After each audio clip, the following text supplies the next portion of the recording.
This is group 4 and we are going to take you through colonialism in Eastern Africa. With sharp focus, what are the countries that make up the East African region? We have Kenya, who was colonized by Britain. We have Uganda, same to Kenya, was colonized by Britain. We have Tanzania, who was colonized by Germany, then was awarded to Britain after World War One. We have Rwanda and Burundi, who are under the Belgium. We have Somalia, who was divided by the colonial powers. We have Ethiopia, who was never colonized. We have Sudan, who was colonized by Britain and it was later divided into South Sudan. We have Eritrea, which was initially part of Somalia.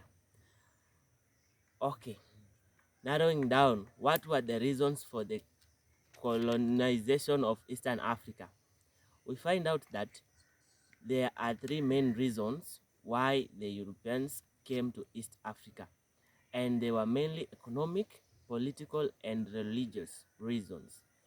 Number one, they came in East Africa in search of cheap raw materials. They came in search of cheap African labor. They came to control the trade routes. They also came as pioneers of abolishment of slave trade. The Europeans also were triggered by role of nationalists and individual people back in Europe. They came to East Africa as a sign of prestige, where the national preeminence could be seen by how much territory the Europeans could accumulate. They also came to East Africa due to the role of explorers and the increased exploration activities in the inland of Africa, narrowing down to East Africa.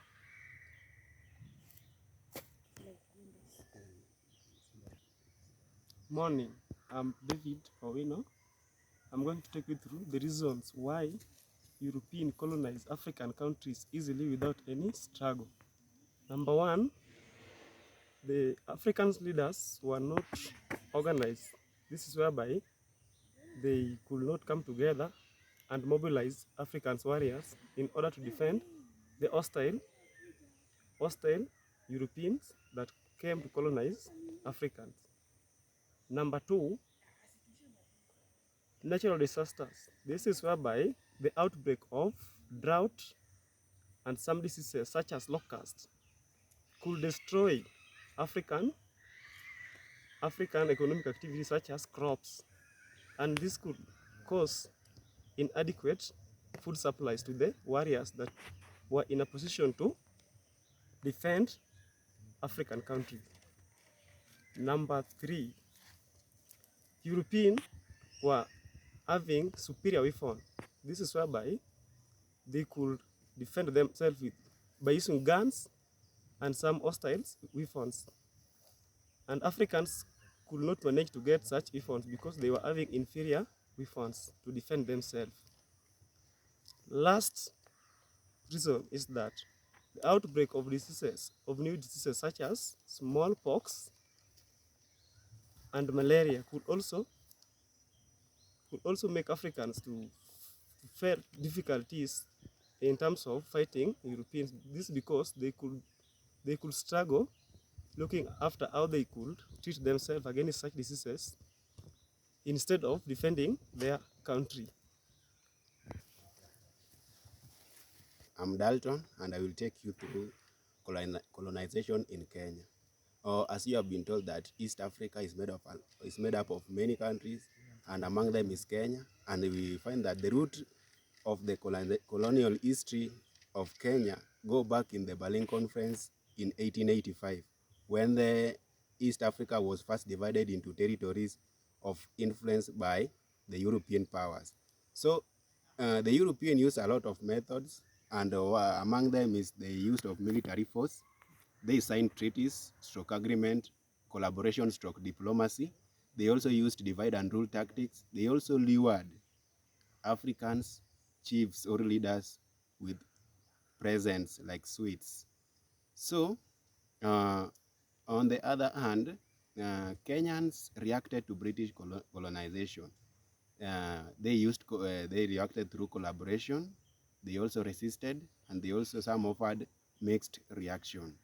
Uh, Among the communities that collaborated were the Agiriama, the Bukusu, sorry.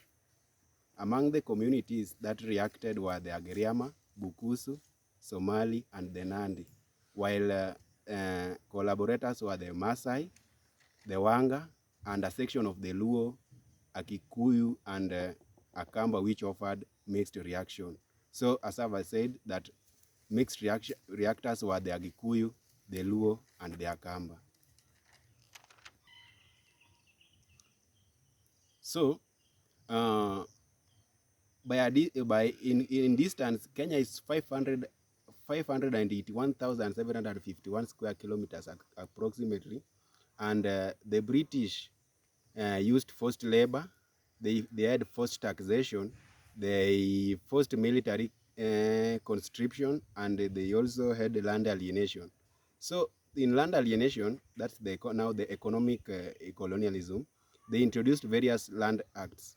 They used Land Acquisition Act of 1845, which stated that which acquired public that which land may be acquired from public purposes or also for companies. Another land act was the Crown Land Ordinance of 1902, which permitted land only to Europeans. As you can remember, the highlands were being left for Europeans for settler farming. Then there was also another Kenya Native Areas Ordinance of 1926. So this land act, they give way for settled farmers to facilitate the construction of the Kenya-Uganda Railway. So the Kenya-Uganda Railway, which began in 1896, had a lot of impact and to the Kenyans and to the Europeans. This Kenya-Uganda Railway is the one that ensured Britain had effective control over events in the region around Uganda and Kenya. So when looking at resistance, the political part in colonialism, there was also the Mau Mau resistance, which you cannot avoid to look at in this scenario, where the Mau Mau, led by Field Marshal Dedan Kimathi and Jaramogi and Jomo Kenyatta, and Jomo Kenyatta, they led the Mau Mau resistance. So the Mau Mau were complaining against the loss of land to white settlers. They were against poverty, and they also were against public representation, where they wanted them also to be represented to the European chambers. So there were also women like Mudhoni wa Kiriama, whose main role was to mobilize the fighters. They also participated in taking oath. They also composed songs to mobilize fighters, and they also acted as spies during the war. I'm going to take you through Tanzania, colonization in Tanzania. Okay, as you know, Tanzania was formerly Zanzibar and Tanganyika. Okay, you all know Tanganyika was formerly colonized by German. This was before World War I. After World War I, you know what happened to Germany. Germany was defeated and all territories or colonies which was under Germany was taken. Okay, Tanganyika now was given to UK under by the League of Nations, and then of which later in 1946 it was administered again to UK as a UN trust territory. Okay, now I'm going to take you under Tanganyika under German rule. Before World War I, it was a German colony declared a German empire in 1885. German Empire declared intent to establish a protectorate in the area, that's Tanganyika. British and Germany then agreed to divide mainland into their spheres of influence. Sultan of Zanzibar gave in after threats of bombardment in his palace. You know, Sultan of Zanzibar was ruling under. He was taking Zanzibar by then. Okay. Germany encountered Maji Rebellion in 1905 and suppressed them. Maji Rebellion, an armed rebellion of Islamic and animist African against German colony, rule in German East Africa. The war was triggered by German colony policies, designing the forced labor and the forced growing of cotton for exports in Tanganyika now. It lasted from 1905 to 1907. Right. Uh, as my colleague has said, we are talking about the Maji Rebellion in Tanganyika, which is today's Tanzania. So the Maji Rebellion was led by Kinjeketile Ngwale. Remember, the Africans were not taking it positively as they wanted to fight against the Germany rule. So some of the communities that composed the Maji Rebellion include the Zaramo, Wamatubi, Yao, Bena, Pogoro, Mbugu, and many others.